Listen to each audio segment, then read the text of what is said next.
Welcome back to my channel. Today I have another Parkside tool. It's a cordless jigsaw, 20 volts. PSTDA 20-Li B3. Bare unit, battery and charger not included. Max cutting depth 80mm in wood, 5mm in metal, 12mm in aluminium. All new tools from Lidl come with these tie wraps. If they don't have these, or it's different to this one, then it means it's a return and they've repackaged it. And let's see what you get inside.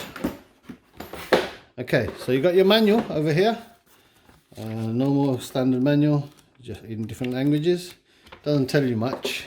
You got your jigsaw, a straight edge adapter. So the straight edge adapter goes through here, comes out the other side, and you can lock it with this. Make sure you lock both sides. Now you can go along the edge of whatever you're cutting, and you get the same length all along the edge. You've got measurements here. You've got settings. I'm guessing how fast. Trigger won't go down if it's in the middle. Press the trigger to the left or right, and then you can hit it. This button needs to be pressed left or right. And you got an exhaust, but you don't have to turn it on. You can turn it on or off with this switch.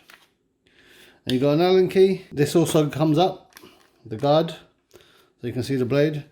You need to twist this, and you can fit the blade in through there. Let me get a blade. I have blades here. So I've got some Makita blades. These are for pretty much industry standard, the blade. So pull this, push the blade in, and let it lock. Get my battery, plug it in, and that's how it looks. You got 3 settings. Let's try the third one. So with this Allen key, you can take it off and set it at different angles. Oh, I didn't realize there were some blades in here. Thanks for watching. If you enjoyed this video, hit the like button and subscribe for more.